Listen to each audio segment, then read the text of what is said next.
Hello, my name is Sally and I am one of the makeup artists working with Look Fabulous Forever, which is a skincare and makeup brand specifically designed for older faces. In today's video, I want to share with you a few top tips if you are potentially a beginner to makeup. Maybe you haven't used makeup for many years and you're not quite sure what to do, or if you are just a little bit rusty and just want a few ideas about makeup application. So I want to share with you a few of my top tips and some of the common mistakes and how to avoid them. The first thing I want to talk about is concealer.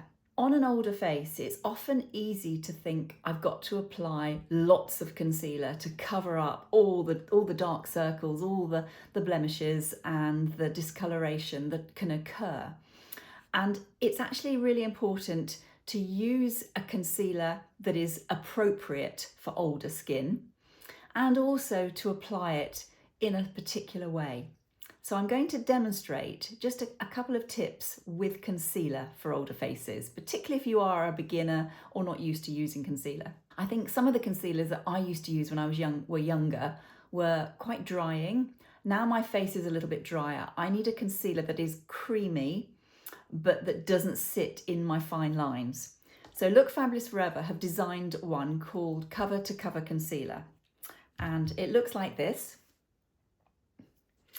And the way to apply concealer, I like to do it, I've put on a very, very light Look Beauty Balm base. I like to apply it over that.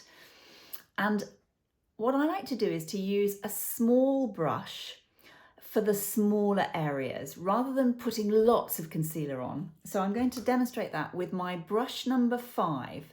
So this is a makeup brush that you can use for lips, for lipstick, but it's also brilliant for pinpointing areas that you want to conceal. So for me, I get a lot of darkness just on here, this area here, on my inner corner of both eyes. It's sort of a bit bluey.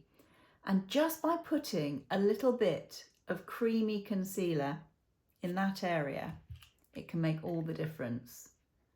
I'm using shade 2, there are 3 shades. Then what I do is take my ring finger and just tap it in, and the warmth of your finger will just melt the concealer so that it just sort of doesn't sit on the surface.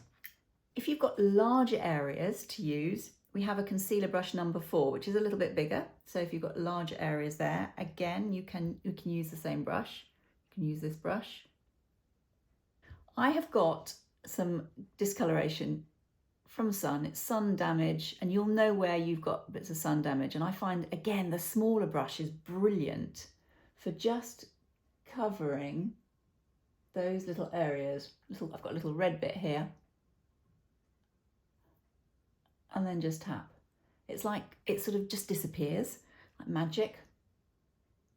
So I hope you can see that just that action of putting a little bit of the Cover to Cover concealer will just make it look, hopefully, really, really natural and just even out any imperfections. When you have finished your concealer, you can just set that with a tiny dusting of translucent powder, and then you can apply your bronzer and your blusher. The next thing I want to talk to you about are lips and the mistakes and common errors that people sometimes make with lipstick and lip liner. Lip liner, I think, is a really, really useful tool as we age, but it's knowing how best to apply it. The first thing I have done is I've actually applied a lip primer. Look Fabulous Forever do a Never Feather lip prime. So I have applied this on my outer edge of my lips to stop my lipstick bleeding. As we age, we get little vertical lines, which is very normal in our lips, and this will stop the lipstick from feathering into that. Now, lip liner, you want to use a lip liner that is soft on older lips. When you apply lip liner as an older lady, don't do what a lot of people do, which is just outline their lips and then put their lipstick on. What I suggest you do, which looks much more natural, is to outline your lips, but then fill in the whole area with the lip liner. Otherwise, when you put your lipstick on and your lipstick wears off during the day, you would be left with just a line, quite a harsh line of lip liner. Whereas if you fill it all in, that won't happen.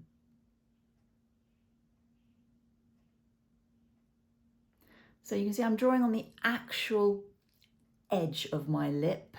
And when you get to the corners, I tend to just slightly lift it, slightly upward to make you look a little bit smilier. And don't put too much right into the corners. So I've done the outer edge. I'm now going to fill in, as I said earlier, just to create a stain of colour.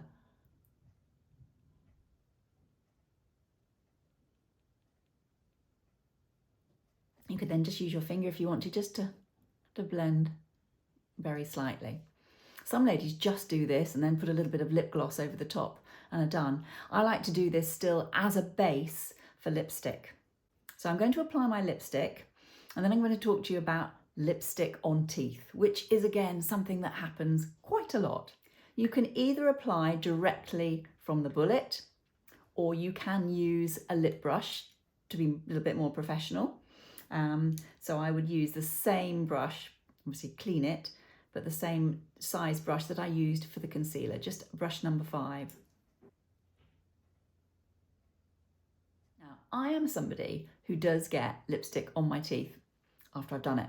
So what I do at this point to stop that happening is to take my little finger, clean little finger obviously, and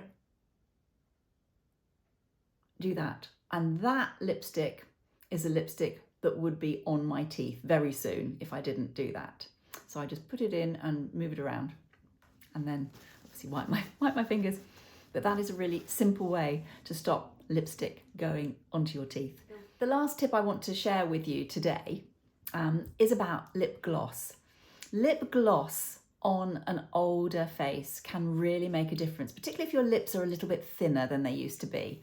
So I'm going to use Gorgeous Gloss Lip Shine in shade Cinnamon Kiss. But a top tip is to apply, if you've already applied your lipstick, to apply your gloss just in the middle section of your lips.